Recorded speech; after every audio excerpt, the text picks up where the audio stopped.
Hello, this is Tyler Vaughn with another episode of Between the Post, where we talk all things goalkeeping and really soccer related in general. So, as most of you guys know, our main focus here Between the Post is always to deliver information, education, and inspiration to help you be the best coach, player, parent, or fan you can be.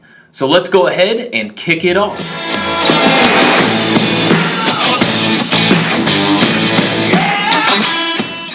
Get asked, what would you tell young goalkeepers if, you could go back in time and avoid some of the mistakes that you made? And, honestly, it's one of those things that, unfortunately, with the experience really comes that knowledge, that gained knowledge. And, I think that, unfortunately, there is no secret sauce to the actual experience that goalkeepers get and gain over time. And, just certain aspects of goalkeeping, frankly, you're not going to be able to master them until you've failed a few times. There's all the quotes that are out there. Every time you make a mistake is an opportunity essentially to improve yourself and get better. And as long as you don't make that same mistake 2 and 3 times, you're growing. So, it's a tricky thing when parents ask me, hey, what's something I can have old Johnny here work on to become a better goalkeeper? And frankly, there's really no secret to it other than just simply hard work. But today, with that being said, we're going to try to tackle, if we had to look at goalkeepers as a whole from the youth level, kind of on the developmental side, we wanted to introduce, 5 simple rules that every youth goalkeeper really needs to know, or at least needs to focus on. And this is coming from a lot of conversations with other goalkeepers, conversations with coaches. So many times, obviously, on this podcast, we don't really only take the perspective of a goalkeeper or a goalkeeper-specific coach. We take the perspective of soccer players. And we always want to look at the impact that the goalkeeper has on the unit, which is the team. And so many coaches out there, are struggling with, how do I integrate our goalkeepers into my 11-a-side training session or 7v7 training session or whatever it might be.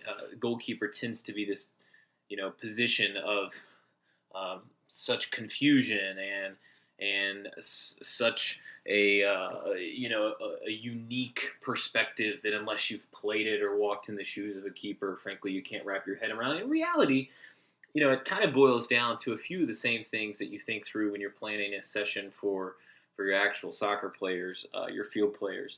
But nonetheless, today we're hoping to offer a bit of perspective, whether it's for a coach looking to hone in on how you're coaching that goalkeeper on your team, even if you've never played the position, or if you're a volunteer and you have no clue about soccer in general, that's fine, right? Lead with your passion. But, for all of us coaches out there, we understand the goalkeeping position and that craft is such a unique one. So here are kind of our 5 rules every youth keeper needs to know. Now, listen, I completely understand there's going to be many people who probably disagree with me on this, but just to be clear, we're just taking it from the developmental side, right? If we could have 5 things that any young goalkeeper could do on a daily basis from, all the years I've spent working with keepers and all the years I spent in this position, making these same mistakes, obviously, too. So, we wanted to offer this up. So kind of number 1 here, catch with the fingertips. I guess this is someone on the other end of this is thinking, oh my gosh, I had that keeper this past weekend where every time they were taking a shot, it looked like they had bricks on their hands because it was just a rebound machine, and I joke with the young keepers that I work with all the time, and it's a joke, but there's seriousness in it too, right? To try to connect with these kids, whether they're having a laugh at themselves through the growing process. I think that's a positive thing, but catching with those fingertips is such a really critical developmental piece for young goalkeepers. I always look at keepers out there and going through the examples, we always kind of start with the technique, right? What do the fingers need to look like? Are they flat like a wall, or are they curved and kind of pre-arched forward, right? And it's that breakdown, the technical breakdown of what you're physically doing, kind of leading with those fingers. But, more than anything, we go through that very simple catching exercise, right? Where I really tell the keepers, hey, listen, all right, hands flat. Think about it this way visually, kind of where your palms are actually the first thing the ball is going to come into contact with. And we go through the exercise and say, hey, can you catch the ball this way? Boom. Of course, smacks off their hands, makes a loud clapping noise. and we've got a bunch of giggling depending on the age of the kids you're working with usually.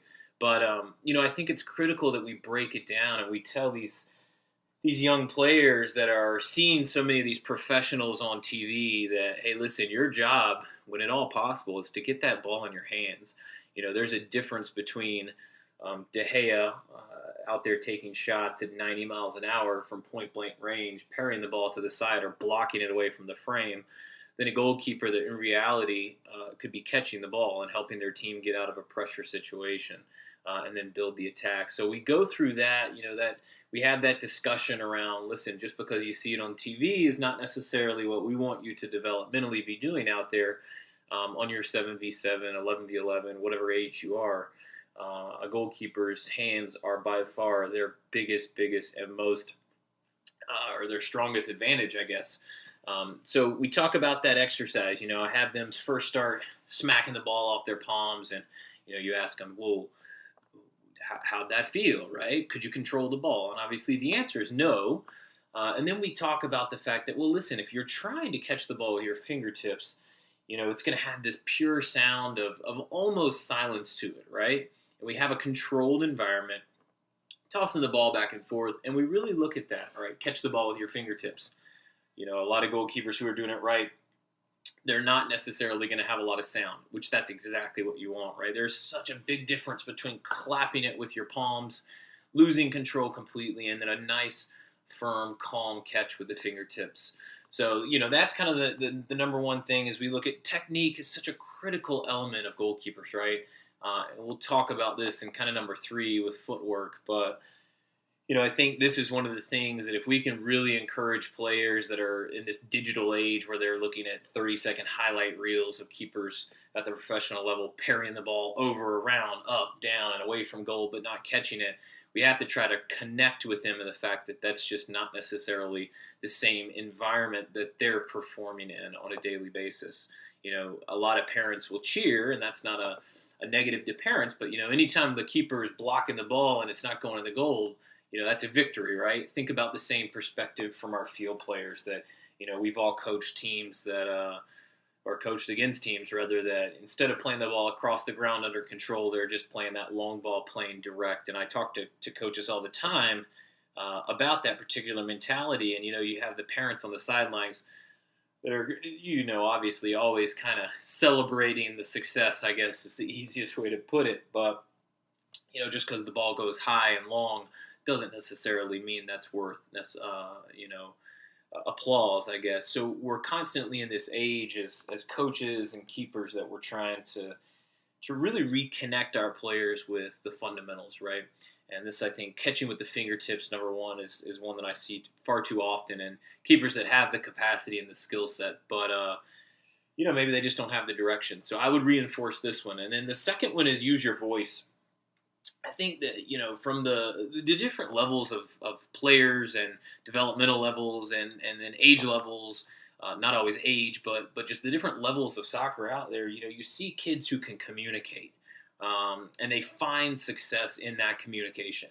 I think that, as a coach of anywhere from the U12 level all the way up to the U18, U19 levels, and even some collegiate, I've been around so many players who not only are they phenomenal with the ball at their feet, but it's the work they do off the ball and the work they do with their voice, how they communicate to players, whether it's defensively, whether as a part of the attack, organizationally, whatever it might be, that we find so many goalkeepers lacking in this area.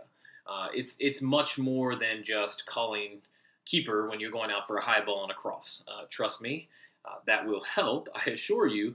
But, it's one of those things that you have to reaffirm it with your team.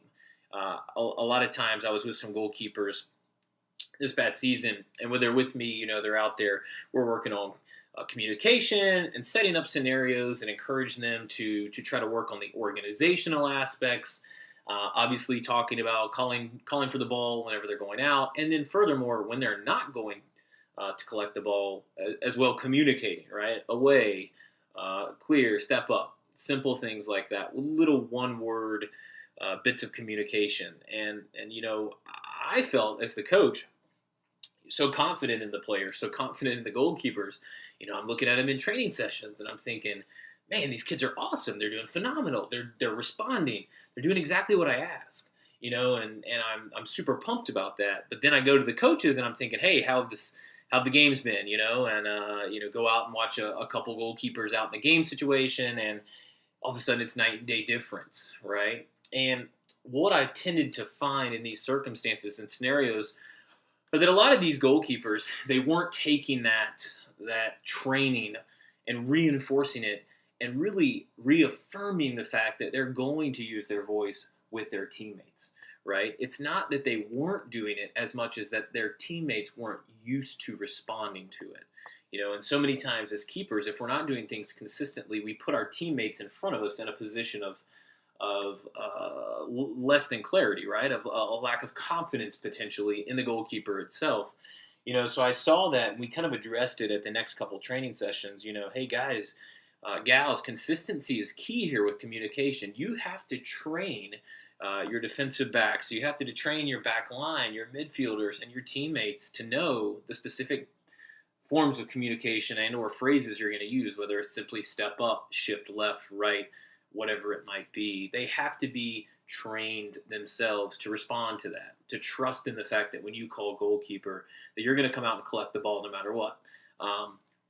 So I found that to be one of the things that, when you look at developmental goalkeepers, just shouting goalkeeper when they're going up for a high ball in a training session, it is a step in the right direction. It is a positive for sure.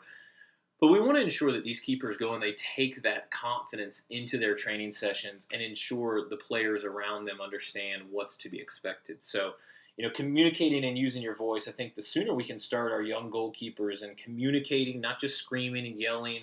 Sometimes that's perceived as a positive thing, but it's really communicating. I think that's going to help not only the keeper develop, but obviously the players around them more critically develop as well. The third one here we've got is just sound footwork.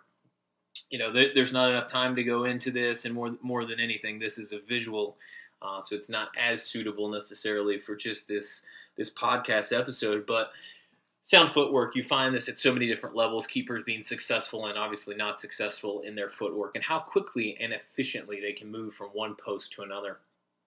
I would highly suggest, and I know we'll be putting some videos out there, training session-oriented videos here soon, but, I'd highly suggest so many goalkeepers, whether you're a coach that's not familiar with goalkeeping or whether you're a goalkeeping coach looking to reinforce something in your next session. I know that there's so many keepers out there and coaches out there that are, this is like the ringing bell inside their head, constantly working and fighting with players to try to get them to move appropriately, to where they look like they're under control versus some form of the salsa that just doesn't make sense. I think that this has got to be such a critical aspect that we really enforce, with keepers that are at the point developmentally, mentally, and emotionally to handle it, right?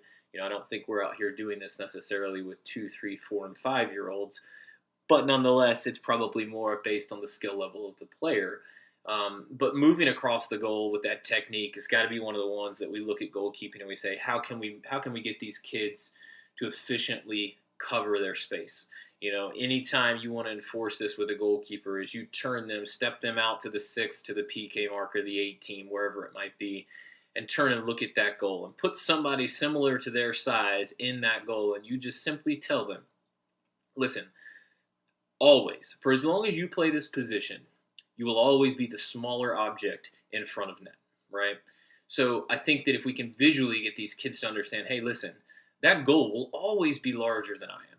There will always be more space that I'm covering and having to worry about than just where I'm standing, right? And I find visually, if you can connect them with the fact that, listen, this is to my advantage to move appropriately, to not cross my ankles across like I'm doing some crazy speed ladder, speed and agility exercise. I think if you can get these kids to visually connect, so many young players need that visual reinforcement, as you all know.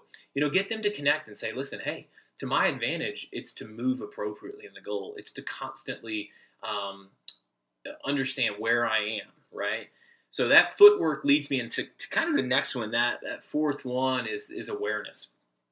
as soon as we can get players to be aware of where they are in their space, whether it's the 6 or the 18, their area, the better. And then furthermore, look at that on a microcosm, a little bit under a microscope here, and we talk about, all right, well, if you're dealing with a cross on the left side, where's my awareness? Where are the players around me? And, there's a lot of exercises and drills that you can get kids to go through, very non-contact oriented drills.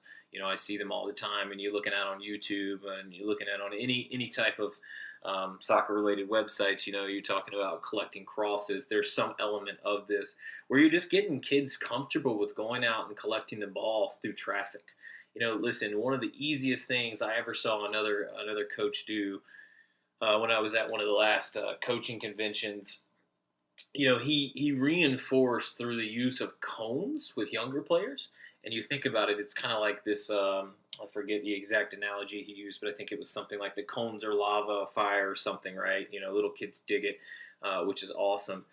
But we talked about the fact that, all right, these cones represent fire. Don't touch them, and it's not that we're getting kids not aware and or not used to the contact. That wasn't the point that he was enforcing, but the reinforcement was the awareness piece, right? Take a look at where the cones representing players potentially, look at where these cones are, and then make sure that as you're working through the cones that you're thinking, all right, so, I've got to navigate this carefully, and all the while reinforcing, all right, my awareness of where is the ball in this exercise. Even if the ball's being tossed in, the ball's being flighted in, whatever the level of your players is, I love that little exercise. It works so well with youth keepers. Even I've even done it up to with speed poles. You can use the same philosophy, but you can do it up to even players that are into their teen years. And you can just frame it a little differently. But it's a phenomenal exercise to get players aware. There's different levels to this for sure, but I would encourage you as often as you can, especially if you're a coach, not as familiar with the goalkeeping position, just encourage your keepers to have that head on a swivel. We're already telling it to all of our field players because it's just as applicable, but I'd say even more so with goalkeepers that are constantly looking at the ball. Sometimes we have to rely on our awareness of the goal itself through training, not something necessarily that anyone is born with from a skill set. I think even the best players in the world, the greatest players of all time, had to become aware of the space through training, right? So we'll leave that up to the goalkeeper coaches, to those coaches that are comfortable with it, to encourage those players to really become aware of where the left and the right post are. But I'd say for sure, for a lot of the coaches out there, parents as well, if you're listening, really encourage that goalkeeper of yours to be aware of the space around them, to be aware of the players, and through that communication piece as well. Remember, I think that awareness and the communication can kind of mesh well together, obviously with the footwork. So I know it seems a little sneaky that I'm sliding all this in there, but really, frankly, all this stuff works together. So, the last one that I wanted to talk about is just protection. Protection, not necessarily talking finger saves, nothing like that, but protection as a goalkeeper makes saves, right? The most famous one, the story that all of us goalkeeper coaches who played and at one point we're a little bit more agile than maybe we are right now. We always use the example of, you go up for a high ball, you put your knee through the attacker, and that's the last time anyone touched you for the next 89 minutes, right?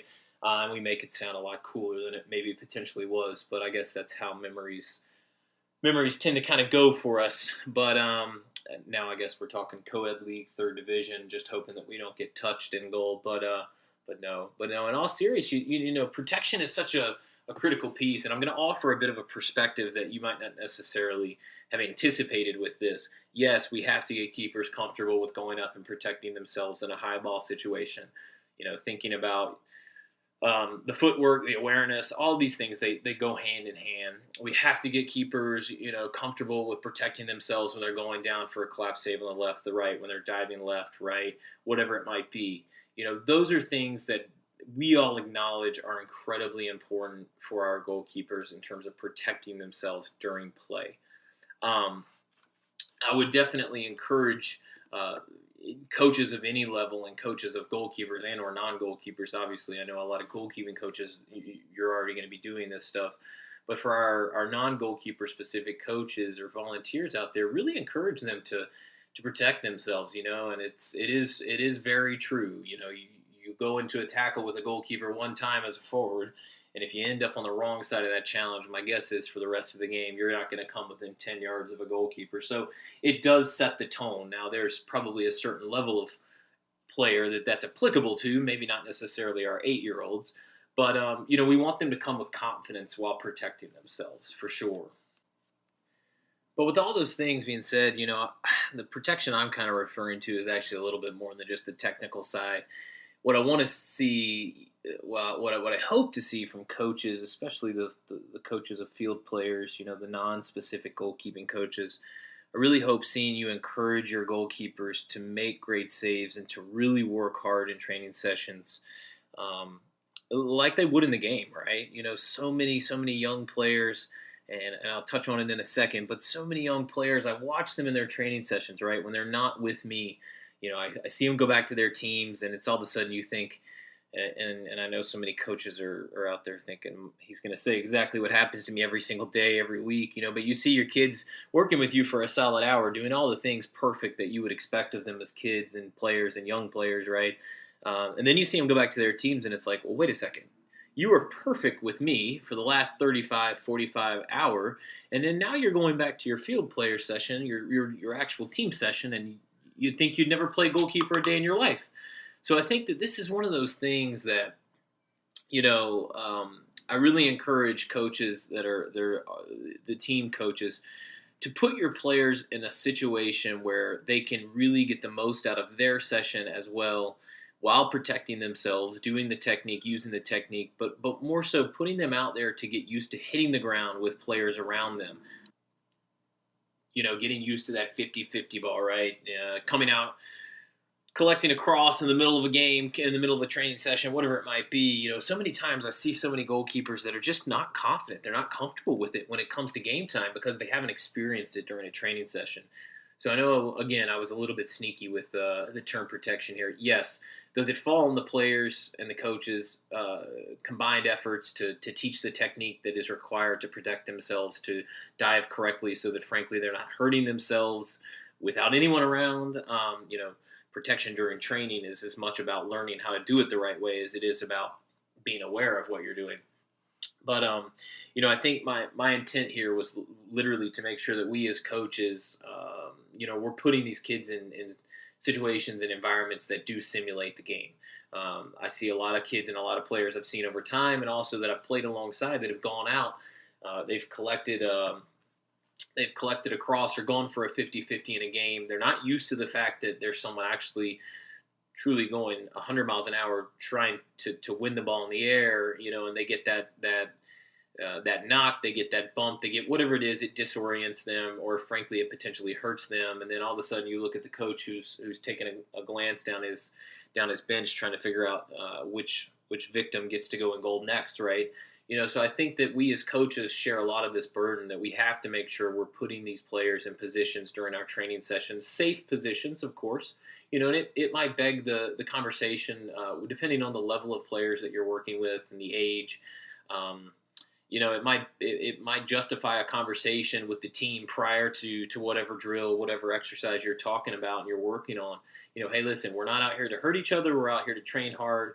Physically, yes, but of course being aware of our teammates. But I think that, if you can balance that control aspect to where everybody's playing, to their game level, their game potential, that's what we seek to do all the time as coaches out here, is we try to simulate the game in our training sessions. But, I think we're affording the goalkeeper specifically the opportunity to get physical, to work on the awareness, to work on navigating through traffic, to work on, going up for a 50-50 and having another player go up for it as well, and getting thrown off their balance and getting bumped into. I think that that's something that, you're only going to see the improvements and the confidence level and their ability to withstand tackles, because they're actually used to that fact from their training session. So I changed up protection a little bit. Technique is critical. Don't get me wrong, please. I'm not overlooking that. But I think that as coaches, I find that so many times we're putting players in this glass box inside of their area, and we're saying, all right, they're a goalkeeper. They can use their hands.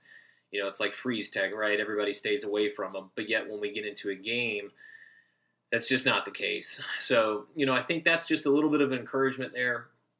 I know I broke a little bit from the 5 rules every youth keeper needs to know, but I mean, the protection piece, I think we share a little bit as coaches and adults out there.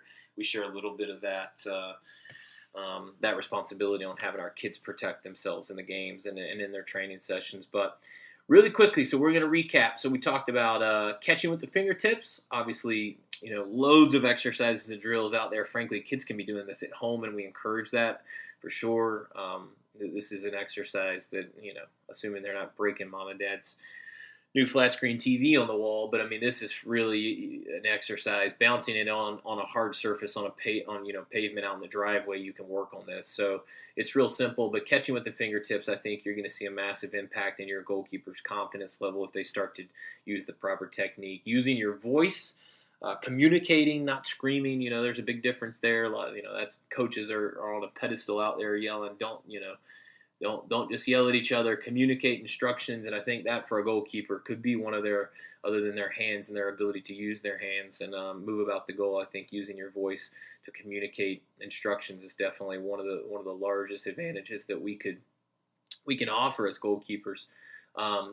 Then the next one was the sound footwork, but talking about how do you move across your mouth, your goal, how do you move in your area appropriately. Then we went into awareness, so knowing where you are at all times, knowing where the ball is at all times. That's kind of like a ha ha ha moment, right? But those of you guys and gals out there that have worked with kids forever, that awareness isn't always their forte as we develop them. But I think awareness as keepers is essential for your success. Knowing where the ball is, and frankly, knowing where the goal is. You can have the best save in the world. You're standing inside of that line, inside of that goal mouth. It still goes down as a goal. So, I mean, I think that's one of the things that you can have a bit of fun with it, but really try to get your kids aware of where they are in the goal. And then the last one we touched on, protection. Technical protection, goalkeeping comes down to, proper technique, diving, becoming used to it. You can get really, really hurt out there as a keeper if you're not hitting that ground appropriately. So that's kind of on the coaches, the players to really reinforce that. But the one I wanted to touch on that's a little bit different is from the coaching perspective of how we're setting our kids up to be comfortable, kind of getting bumped, knocked around, hitting the ground in certain circumstances and situations that in a training session that's only going to protect them in the games, where the stakes are so much higher. So hopefully this has been a great few minutes for me. Always really enjoy trying to communicate things that, as a coach or as a player, I've probably screwed up more times than I can definitely or am willing to admit. But, that's the point of these podcasts, is that we're trying to just pass along information, confidence, education, whatever it might be, right? As coaches out there, so many times we feel like we're isolated. We're on an island. You might think, well, I volunteered, but I don't have a clue what I'm doing. Or as a coach of, who knows, 30 years, you hear something new in this, even if it's one thing, and you take it back and it impacts a player's life and a player's career.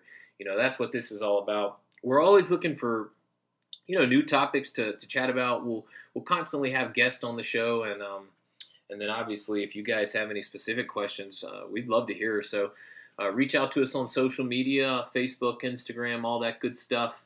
We're always doing some crazy giveaways and some fun posts, and or at least we think they're fun. Hopefully everyone else does too. But hey, if you've got a great idea of another podcast or another show, or hey, potentially want to be a guest and want to chat goalkeeping or anything in between, as long as it's soccer related, I presume, then yeah, we'd love to hear from you. So look forward to the next opportunity to try to throw some ideas you guys' way, and always being willing to hear what's working and what's not working, and talking about it.